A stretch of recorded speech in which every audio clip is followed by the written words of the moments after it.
Hello everyone. Did you know that in India, a mother could actually receive support from 6 different government schemes during her journey through pregnancy and childbirth, each one covering a different gap in her care?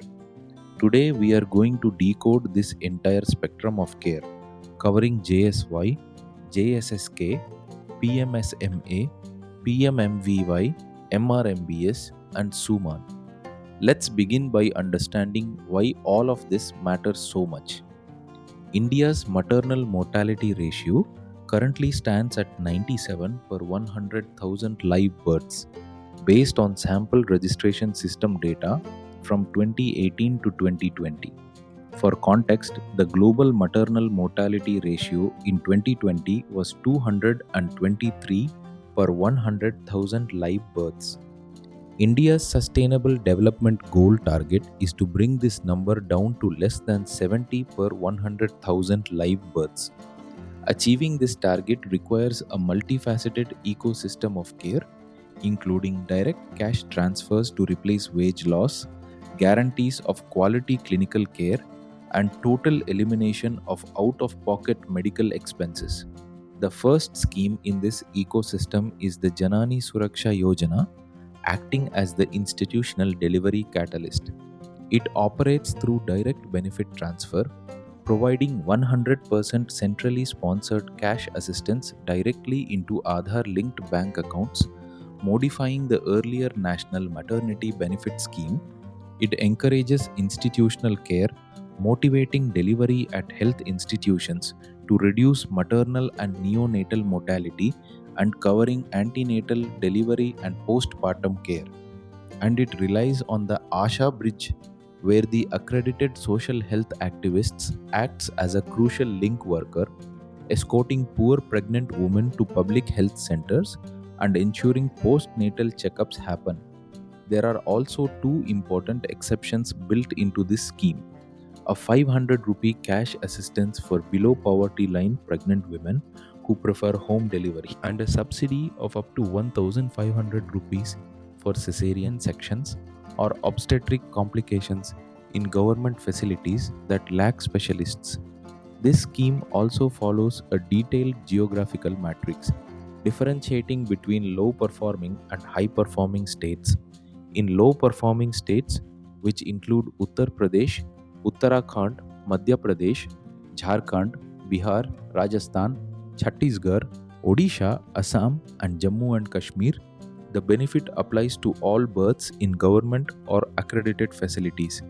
In rural areas of these states, the mother's package is 1,400 rupees plus 600 rupees for the Asha, split as 300 rupees for antenatal care and 300 rupees for delivery, bringing the total to 2,000 rupees. In urban areas of these states, the mother's package is 1,000 rupees plus 400 rupees for the Asha, bringing the total to 1,400 rupees. In the remaining high-performing states, the benefit is limited to below poverty line, scheduled caste, and scheduled tribe women, up to 2 live births. In rural areas here, the mother's package is 700 rupees plus 600 rupees for the Asha, totaling 1,300 rupees. And in urban areas, the mother's package is 600 rupees plus 400 rupees for the Asha, totaling 1,000 rupees.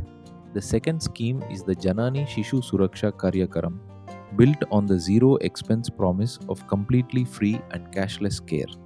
This includes free and cashless delivery for both normal and cesarean section births, free provision of blood, total exemption from all user charges, free drugs, consumables and diagnostics, and a free diet 3 days for normal delivery and 7 days for cesarean section. It also guarantees transport, including free transport from home to the health institution, free transport between facilities for referrals, and a free drop back home after a 48-hour stay. This scheme also extends protection into the infant's first year of life. Its original scope covered sick newborns up to 30 days after birth. In a 2014 expansion, This was extended to cover all sick newborns and infants up to 1 year of age accessing public health institutions, and also expanded to cover all antenatal and postnatal complications of pregnancy.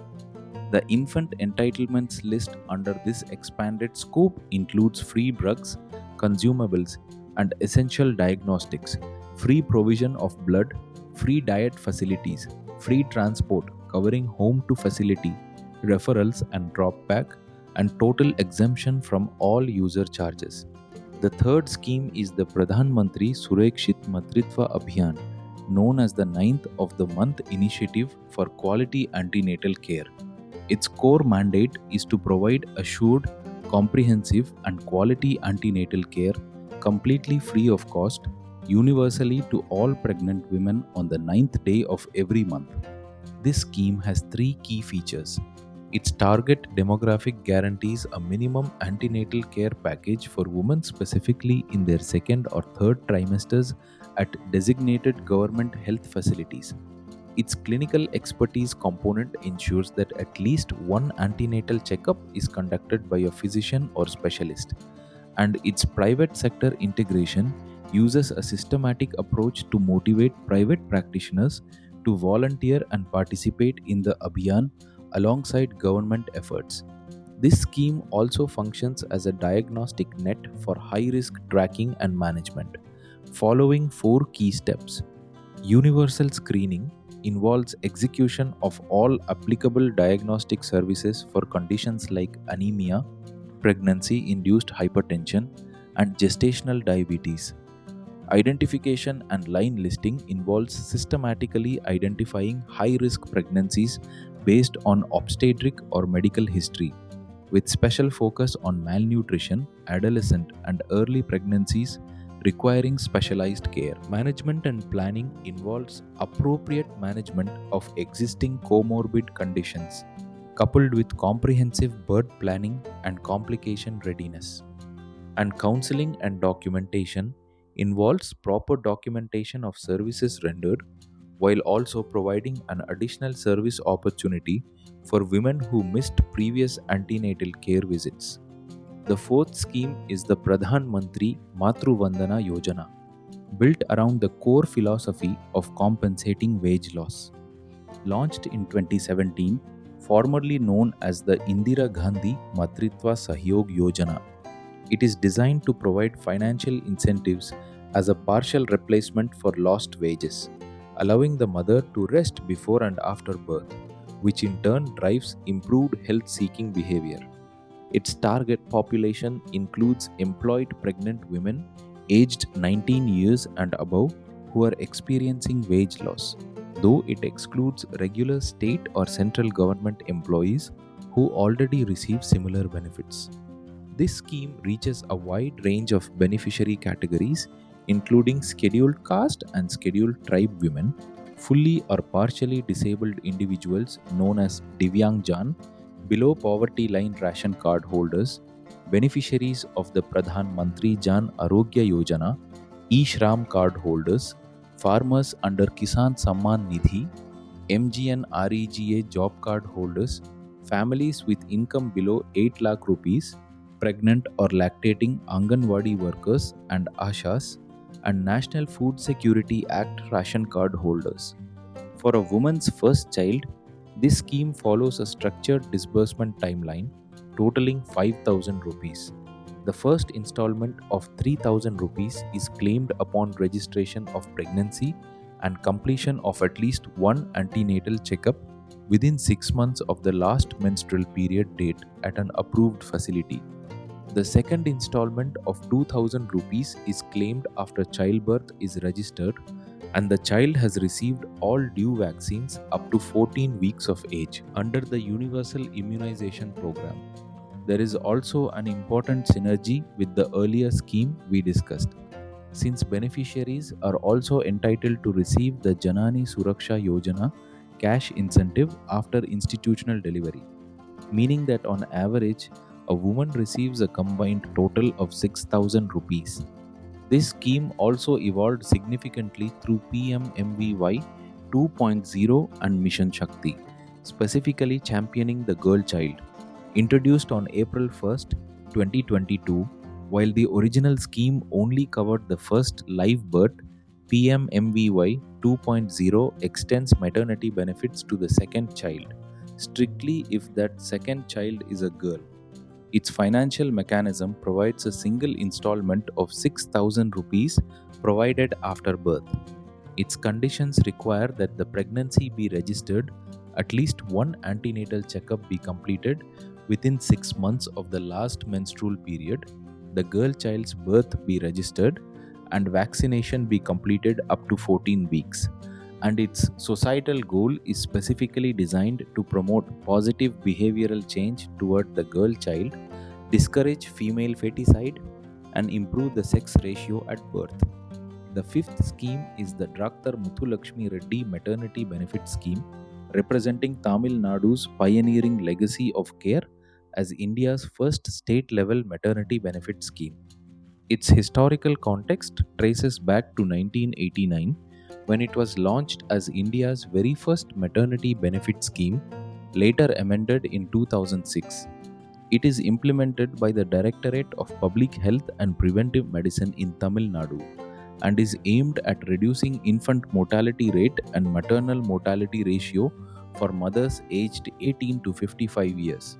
Since 2018, this scheme has also integrated with the central Pradhan Mantri Matru Vandana Yojana scheme, where of the total financial assistance provided, the state's share is 15,000 rupees and the union government's share is 3,000 rupees. This scheme guarantees a total of 18,000 rupees unpacked across both cash and in-kind nutrition support. Of this total, 14,000 rupees comes as cash assistance and 4,000 rupees comes as in-kind nutrition support. The cash assistance track is disbursed in 3 installments. The first installment of 6,000 rupees is given in the 4th month of pregnancy. The second installment of 6,000 rupees is given 4 months after delivery, and the third installment of 2,000 rupees is given 9 months after delivery. The in-kind track is disbursed as 2 nutrition kits. The first nutrition kit, worth 2,000 rupees, is given in the 3rd month of pregnancy, and the second nutrition kit, also worth 2,000 rupees, is given in the 6th month of pregnancy. These nutrition kits are thoughtfully designed to nourish the mother and typically include items such as iron syrup, mother health mix, dry dates, Avin ghee, food-grade plastic cups, a plastic tasket, a cotton towel, an albendazole deworming tablet, all packed inside a plastic basket with 2 handles, and these essential items are provided directly to the mother during the 3rd and 6th months of pregnancy to ensure maternal nutrition. The 6th and final scheme is Surakshit Matritva Aashwasan, or SUMAN, representing the Dignity Charter for Respectful and Assured Healthcare. Its guiding principle is to provide assured, dignified, respectful, and quality healthcare at absolutely no cost. It focuses on ensuring a positive birthing experience with a strict policy of zero tolerance for denial of services at public health facilities, with the ultimate goal of ending all preventable maternal and newborn deaths and illnesses. This scheme covers 3 groups of beneficiaries: all pregnant women, all mothers up to 6 months post-delivery, and all sick infants. To operationalize this Dignity Charter, some are mandates that all visiting pregnant women and newborns are entitled to free services, and facilities must notify their specific service guarantee package based on current resources, working to reach 100% of expected service standards. This is structured across 3 tiers. Tier 1 provides basic essential maternal and newborn services. Tier 2, known as BEMONC, provides basic emergency obstetric and newborn care, and Tier 3, known as CEMONC, provides comprehensive emergency obstetric and newborn care. Now that we've explored all 6 schemes individually, let's look at how they compare within this holistic ecosystem. Janani Suraksha Yojana relies primarily on cash for delivery. targeting below poverty line, scheduled caste, and scheduled tribe women in high performing states or all women in low performing states, differentiated by its integration of ASHA workers with a core deliverable of 1000 to 2000 rupees in cash. Janani Shishu Suraksha Karyakram relies on 100% cashless services, targeting all pregnant women and sick infants, differentiated by its total elimination of user and transport charges with a core deliverable of zero medical or transport bills. Pradhan Mantri Surakshit Matritva Abhiyaan relies on fixed day clinical care, targeting women in their second or third trimesters, differentiated by its integration of private practitioners on the 9th of every month with a core deliverable of a quality physician conducted antenatal checkup. Pradhan Mantri Matru Vandana Yojana relies on wage loss direct benefit transfer, targeting disadvantaged groups for the first child and a second child if it is a girl, differentiated by its behavioral push for the girl child under Mission Shakti with a core deliverable of 5000 to 6000 rupees in cash. Dr. Muthulakshmi Reddy Maternity Benefit Scheme relies on high value state direct benefit transfer combined with nutrition support, targeting Tamil Nadu residents aged 18 to 55 years, differentiated by its physical nutrition kits combined with cash with a core deliverable worth 18,000 rupees in combined cash and goods. And SUMAN relies on service guarantees and dignity rights, targeting mothers up to 6 months post delivery and infants, differentiated by its zero tolerance policy for service denial with a core deliverable of standardized emergency obstetric and newborn care packages. To summarize everything we've explored, together these 6 schemes form a complete and interconnected spectrum of maternal and infant care in India, moving a mother from the very first antenatal checkup through a safe and dignified institutional delivery, all the way to sustained financial and nutritional support after childbirth, working collectively to bring down maternal mortality and build a healthier future for both mothers and their children. Hope you have understood about India's maternity benefit schemes. If you found this video useful, please share with your friends and colleagues. Thank you.